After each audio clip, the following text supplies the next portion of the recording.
All right, man. This is episode number 63 of the Cozy Corner of Cinema. This is being recorded on Saturday, June 10th, 2023 at 12:55 p.m.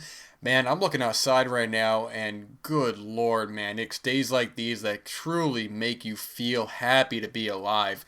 I had to step outside a little bit ago to check on something and I almost got emotional out there, man. I tell you, just feeling the warm sun on your bare flesh, man. You step outside, you feel the nice warm breeze in the air. You see the animals kind of roaming around, the birds flying in the air, singing their songs. You got the cats walking around, rubbing themselves in the grass. I mean, truly, man, it's an experience that cannot be put into words. You have to experience it for yourself to truly grasp at the fortunate life that we are given. And importantly, as well, is that the life that we are given, to use that time wisely, as in wisely the way that we want to use it, pursuing our creative endeavors, involving ourselves with people that we want to be involved with. It's sort of like you hear so many people talk about, oh man, this year, time's going by so fast. I've done nothing this year. I've done nothing this week. Oh, I got to go do this thing I don't want to do, but, and I'm like, man, I can't relate to any of that. I mean, it's sort of like I look back on this year so far and I've gotten so much writing done. I've gotten so much reading done. I've gotten so much watching done because those are my passions, man. Writing, reading, and watching. That's all I care about in this world. And, I go at it full force, man. I ain't going to be involving myself with people who are, I don't want to be involved with or talking to people I don't want to, man, and it just happens like that. It's all about being at the forefront of your own life, which is easier said than done. But if you've got the willpower and you've got the courage to be at the center of your life, man, doing what it is you want to do with the people you want to do it, pursuing your creative endeavors, then I tell you, man, the sky ain't even the limit. It's above that, man. You can do whatever the hell you want. You just got to be able to, you got to be willing to put in the time and effort. It's easier said than done. But if you're sitting around talking about, oh, one day I'll make this great film, or one day I'll make this, I'll write this great screenplay, or hey, one day I'll write this great novel, or one day I'll make this great music album, or this or that, I'll make this great painting. It's like, my man, I gotta tell you, one day, that's today, man. You're gonna start on that today. If you're looking for a sign to pursue your creative endeavors, this is your sign, my man. Do it. Tomorrow ain't guaranteed. An hour from now ain't guaranteed. So you might as well work on what you want to do while you still got the time to do it, man. All right. I hope you guys have been doing well lately. I know I recorded the last episode just a couple of days ago. Last week was a little hectic, so it came out, a little later than I would have expected. But hey, it came out regardless. And, this week has been very productive. The writing's been getting done. The watching's been getting done. The reading's been getting done. One day at a time, man. 1 minute at a time. 1 hour at a time. And a little while ago, a couple episodes ago, I was talking about Resurrect Dead, the Toynbee Tiles documentary, and I talked about how I thought it was just such an exceptional film, a great documentary, and I want to give a nice little shout out to the user Swashbuckling Otter, who left a very kind comment, very good comment. So Swashbuckling Otter, whenever you get around to seeing Resurrect Dead, I hope you enjoy it, and I hope it fulfills you the way it did for me. But speaking of documentaries, man, I gotta tell you, the other day I finished up this documentary, and it's the best kind of feeling. One of the true feelings of the cinema that you don't get often, but when you get it, it sits with you, man. There are these films that you see, films for myself like Picnic at Hanging Rock, or The Swimmer, or Saint Tango, where when you finish them, for me at least, you almost feel like your life in that moment has changed. You're like, wow, I've experienced something that I never would have thought of, man, in a truly almost existential sort of way. And the reason why I bring up the Resurrect Dead documentary is because I watched this trilogy documentary the other day, and my gosh, man, I have not been able to stop thinking about it. And, when I make my end of the year, favorite discoveries list, it's unquestionably going to be on here. But these were films that I had heard about on a completely separate podcast. I heard about them on actually a comedy podcast that I listened to, and they were discussing the films, or at least the third film, I should say, and then I listened to another film podcast, and weirdly enough, they had mentioned the films as well. So I had these on my watch list, and I had the first film it came up to watch, and I was so enthralled by it that I had to go ahead and watch the second and third film, and that's why I just want to pass the word along, man. So I'm talking about these three films directed by, let me get the name up right here so I don't miscredit the wrong person. Let's see here. Mr. Jon Alpert directed these trilogy of documentaries spanning from 1989 to 2021. We have the first film in the series, 1 Year in a Life of Crime. The second film, which came out in 1989. The second film, which came out in 1998, which, in retrospect, most likely would have made my top 10 favorite films of 1998 if I were to do that list now. And then finally the last part, which is the encapsulation of the trilogy, Life of Crime 1984 to 2020, which was released in 2021. And this documentary series follows, at first, these three petty criminals, man. They're thieves and they're drug addicts living in Newark, New Jersey. We have these three guys. Let me get the names up right here. It's Rob, it's Freddie, and Mike. And, these guys are out there. They're criminals. They're going out there. They're stealing stuff. They're doing hard drugs, man. Their lives are wild, man. And you see the real kind of underbelly of this sort of lifestyle. These guys who are just really not good people to to other people around them. They're constantly doing drugs. They're constantly stealing, justifying for their actions. And you watch this first film, man. You watch 1 Year in a Life of Crime, and when it's over, which, by the way, it's only 55 minutes, so it's not even a feature. But when I got over, I was like, wow, these guys are just real just kind of dirt bags.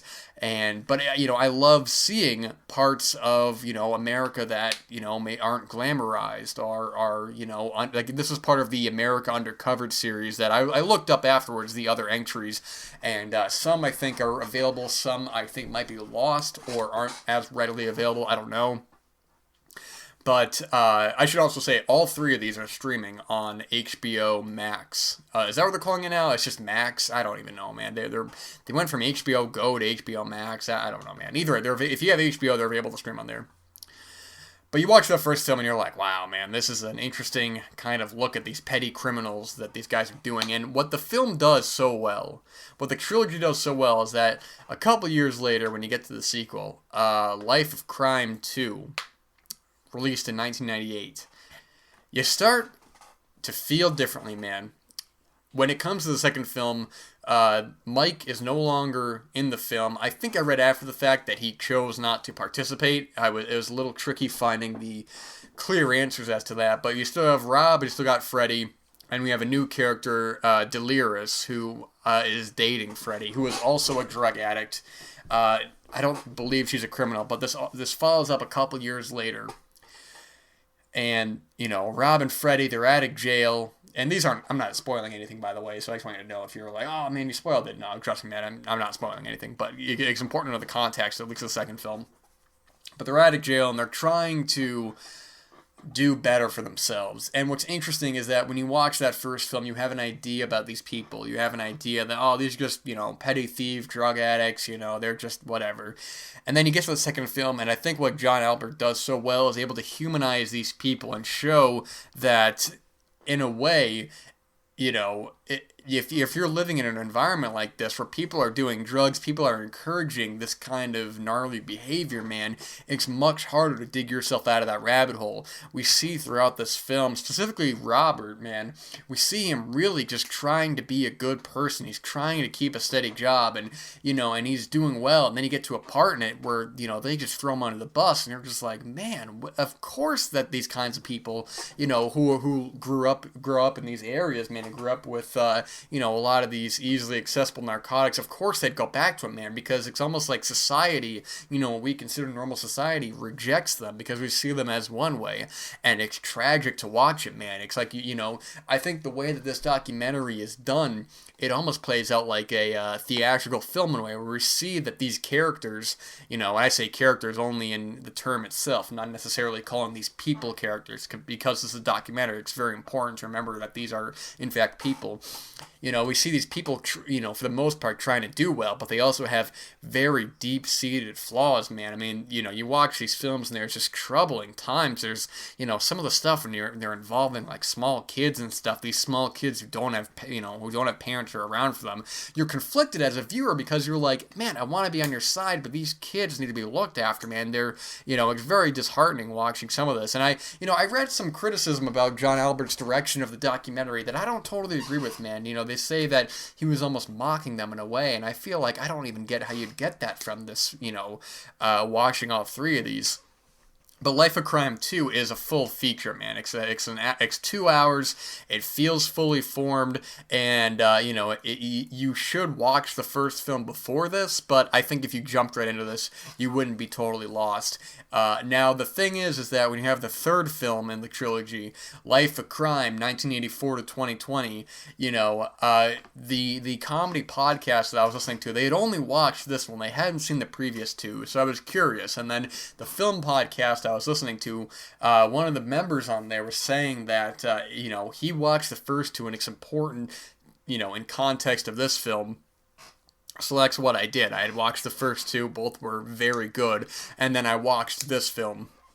Now, if you watch this film on its own, you would still be able to follow it easily, because the first hour or so of the film basically recaptures or gets you up to speed on these characters and what they're doing. They include Mike in the film, who is not in the second one, and importantly enough, they actually include a lot of footage that was not in the first two films. So I think for the full experience, it is best to watch the first two before this, but if you just watch this one, you wouldn't be lost. You would be up to date on it. But I think emotionally, ultimately what I got out of it was enhanced by watching the first two films. So what this film does is that after the 1998 Life of Crime 2, this doesn't go straight into 2020. That's just where the film ends. But it shows the characters throughout the years, man, throughout the 2000s and stuff, and what they're up to. Rob, Freddie, and Delirious, they're trying to do better for themselves, but different circumstances lead them to different paths. So you're watching the film, and all that. And importantly, what I really don't want to say, which is what I think the viewer, need to experience for yourself, is the last 25-30 minutes of this, man. It truly just stuck with me, man. I mean, when this documentary was done, I was sitting there checking my phone, I'm checking my email, seeing if I got any messages and all that, replying to some people. But still, I'm just thinking about the last 30 minutes of this film, where these what's going on with these characters, how the film expertly decides to hold off certain information and show it at a certain time. I mean, there's just some images in this at the end of this film that I won't ever be forgetting, man. And it's truly the power of the documentary film, where if this was a narrative film, a theatrical, traditional cinematic film, it would definitely be impactful. But to seeing these real people, seeing this trilogy, and, ultimately what happens at the end of this, it really is like a gut punch, man. It really leaves you with these moral conundrums of emotions, man, and that's what the best kind of documentaries do, man. They really just keep you invested for days, weeks, months, years, decades after. And I think what Jon Alpert does here is so brilliantly show us into this one part of America that, maybe we don't want to think about, or maybe we don't want to, see, but gets us involved in these people's lives, man, where we write them off as this one thing, and then we actually see what becomes of them, see the good in them, see the human beings behind what they're doing, and it leaves us feeling, just these complicated emotions that I think are more impactful because this is a documentary rather than a traditional cinematic narrative, man. I'm watching this film, and when it's over, I really am just thinking about it. I'm thinking about it at work the next day. I'm thinking about it on the weekend, I'm just replaying scenes in my head, and to me, that's what the best kind of documentary can do. I proudly stand by my claim that a good documentary can be a great film, can be better than a great film, I apologize. But in a case like this is just one of I mean, I don't want to make any kind of hyperboles, any kind of exaggerations, because it's easy to watch a great film and then when you walk out of it, go, oh, that was one of the greatest things I've ever seen, and then you think about it years later and you're just like, it's good. I've been guilty of that, man. There's plenty of films that I walked out of and like, when I was younger, not so much now, but when I was younger, I walk out of and I'm immediately like, oh, that was one of the greatest things I've ever seen, and then years later, hey, you remember that film? I'm like, oh yeah, that was good, But I'm watching this, and when this is over, I'm really just like, this trilogy, man, not just the last film, but this trilogy is really up there with the strongest documentaries I've ever seen. And the fact that I just talked about Resurrect Dead, talking about, the power of documentaries and how important they are, and then watching this just a couple weeks later, I mean, truly, I don't know, there's some sort of force out there that's saying, like, Dan, you gotta watch these films and tell people about them, man. I mean, if you have HBO, you need to be on this like white on rice, man. And I know it can be hard to watch, and it definitely is. There's a lot of upsetting imagery in the film, but I think it's important because, you need to expose yourself to this kind of reality. And if you choose not to, that's okay too. I don't believe that you should just subject yourself to this. You should be forced to. But at the same time, I do also believe that it's important, not just for a subject like this, as dark as drug use and, domestic violence and all that, but ultimately seeing a side that you wouldn't normally spend too much time with, or maybe you pass by on the news and you're just like, oh, I don't want to see that, it's something happening somewhere far away from me, but it's like, brother, this is happening right in your backyard, man. But ultimately, it's up to you whether or not you want to dive into some of these more tricky documentaries, Like I said before, man, I'm still a meat eater, but, I've had a vegan acquaintances and vegetarian acquaintances recommend me documentaries, and, there's footage in those that I'm like, oh, it's horrific, and, it's obviously upsetting to see, but ultimately, I in my own opinion, I feel like I do need to see a lot of this and get my own educated opinion, whether or not my opinion changes or not, it's in the eye of the beholder, but having an educated opinion, whether you agree with the documentarian or the documentary, politically, religiously, ideologically, it is important to have that educated opinion. It is so easy to fall back on just, well, I'll listen to what the people I agree with say and no one else. It's like, brother, I don't care if you're Republican, Democrat, Libertarian, vegan, carnivore, religious, not religious, I don't give a damn, man. I think it's important to have an educated opinion and form your life around that education, man. And I went off a little bit of a speech there, of a monologue, but the fact remains the same, man. Life of Crime 1, 2, and 3. You can find them on HBO, and they are completely worth your time, man. Truly, it is such a pleasure to watch these films, man.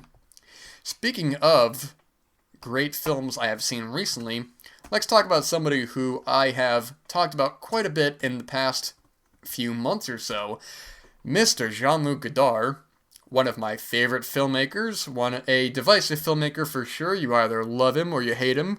You either love his films or you hate his films, And I've, readily admitted in the past that even when I was getting into the French New Wave, the first time I saw Breathless, I had very negative feelings on it. I was just like, this is everything I don't like about the French New Wave. But the more I saw of his films, Pierre Le Fou, Band of Outsiders, Alphaville, I was just like, wow, okay, this is actually a really terrific filmmaker. And one of his big films that I hadn't seen until just this weekend was just that, Weekend from 1967, starring Marilee Dark and Jean Yen. And you may be asking yourself, who the hell are those people? Well, I don't know, because I pronounced their names wrong, but I don't think I've seen them in another work of Godard, man, I tell you. This also has, more familiarly with the French New Wave, is Jean-Pierre Léaud, who I have mentioned a little while ago. It was his birthday recently, but Antoine Doinel from the Truffaut films, and also from another Godard film, Masculine and Feminine. It's been plenty of films, man. You see enough French films, you're going to see him pop up, man. And I thought this was a really exceptional film, man. Weekend. This is very loose on narrative. This is probably, of Godard's work that I've seen, the most experimental, where the editing in this is not just the title cards, where you see a Godard film and he's using a lot of crazy techniques with the title cards. There's a damn squeaking chair. where he has like text flashing on the screen or does the opening credits in a certain way. But this film feels very surreal, where you have at times the characters will be in a field they're running through, and then just like that in a jump cut, you have a field of sheep they're running through now. Or you have these surreal sequences. We have cars with bodies hanging out of them. You have cars kind of hanging down on trees, broken down motors and airplanes and stuff. Very gory film. It's probably the goriest of his work. It's the most upsetting of his work. And I know was the most controversial of his work, because when this came out, I believe this was around the time that the student protests were happening in France. This in both the Truffaut and Godard books that I read, it was interesting to see kind of at first their mutual feelings on the protests, but ultimately their downfall and not the downfall, ultimately their fallout with one another because of that, where Truffaut and Godard had different ideologies on the protests going forward, not just of the student protests, but of other kind of political opinions throughout the next decade or so. And what's interestingly enough is that Godard was very hostile towards Truffaut later on, but Truffaut still really had that kind of admiration for Godard, and I think that's why Truffaut's work overall, I think, is stronger, and him as a person I find to be far more interesting. But I think Godard is a character in his own right as a person and the types of films that he made, where even though he, resented Truffaut in a way for not backing him up on certain political movements from there on out, even into like the mid 80s and stuff, before Truffaut ultimately died a very, young death. I think Truffaut still had a real respect for him. And I forgot what it was that one of Truffaut's later films that referenced one of Godard's films. I do apologize. I don't remember exactly what it was, but I remember there was a specific mention of that where it was after the two of them had a falling out. But Weekend, I will say, is up there with one of the strongest of Godard's work that I've seen. I've said before that Pierre Le Fou is my favorite Godard film, and Contempt is probably right behind that, I would say.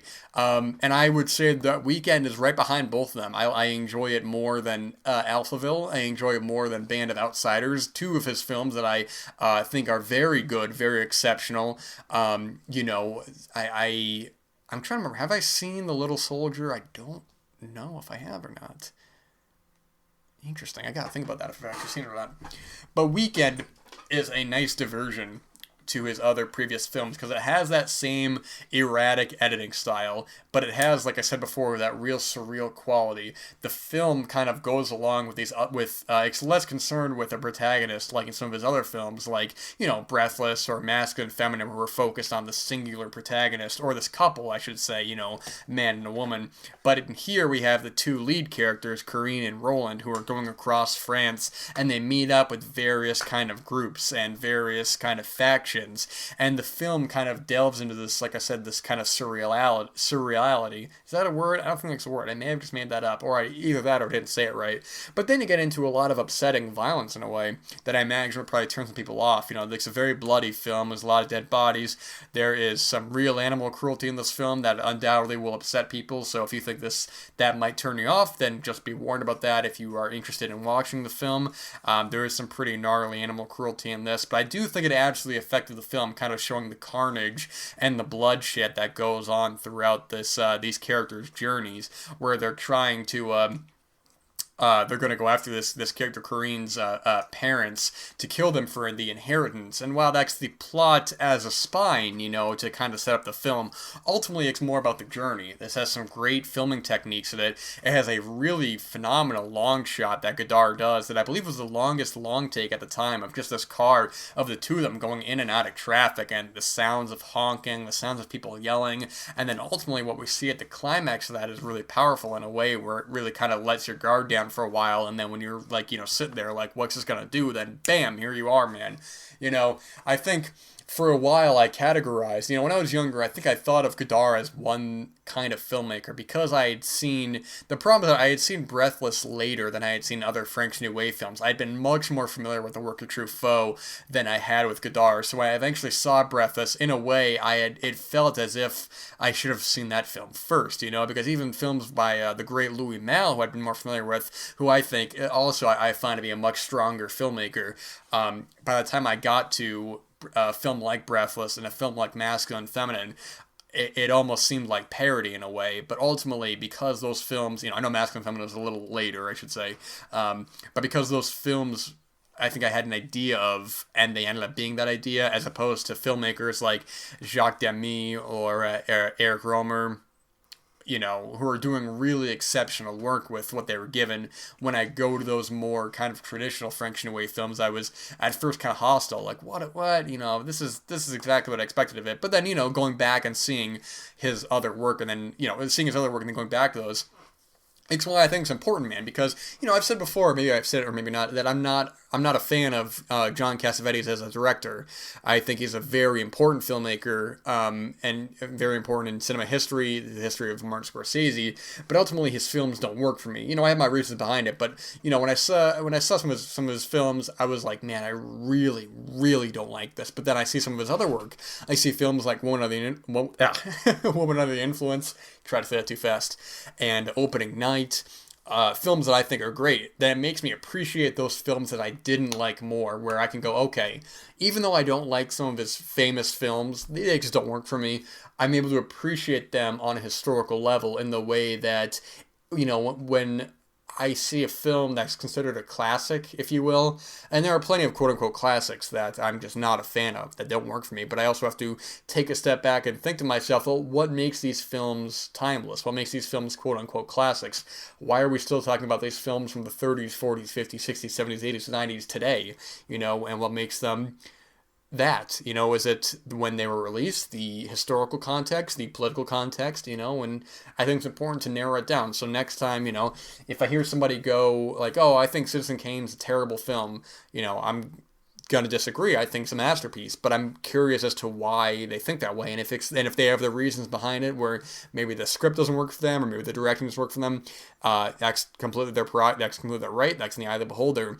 But I'm less interested in somebody trying to be contrarian and saying, "Oh, Citizen Kane sucks," or Casablanca sucks. It's like, man, that seems a bit of a stretch. It doesn't suck. And I've said before, I don't believe there is objectivity in art. I don't believe there is at all. If you think those films truly suck, then that's your right. But I think it's important to understand why these films have lasted as long as they have, and not just films. Paintings of music. There's plenty of classic bands I'm not a fan of, but I have to think, well, why are they still relevant today? Plenty of paintings and painters that maybe I don't fully understand. Granted, I'm not as familiar with the art world, so I'm not, I'm looking at a very surface level opinion, but I think, why has their art persisted? Why has the artist persisted? And I think that's important to understand in terms of any sort of art form, any sort of medium. And I understand that some art forms and mediums are taken in different ways. The way that a comedy film and a music album are similar, because they're the most subjective. It's how you get out of it emotionally, as opposed to like maybe a great drama, or like a great Picasso painting, or a Vermeer. It's all in the eye of the beholder. But I think context is so important that really will shape our opinion going forward. But this was, I guess, another rambling episode. I do apologize, guys. I sometimes tend to go on these ramblings that may seem like nonsense. So if you stuck around, great. If not, then you're not hearing what I'm saying. But anyways, guys, the day is still beautiful. The sun is shining. Oh my gosh, man. It's just, if you could see what I'm seeing right now, it would almost make you weep. Truly just fortunate to be alive right now. I get to experience days like these. Do not take them for granted, man. You only get this one life, so you might as well use the time you got while you still got it, man. Alright, you guys take care, have a phenomenal weekend, or whenever you're listening to this, have a phenomenal rest of your day. Get that Friday mentality in 7 days a week. It's going to work out for you in the long run. Alright, you guys take care, and I'll be back next time.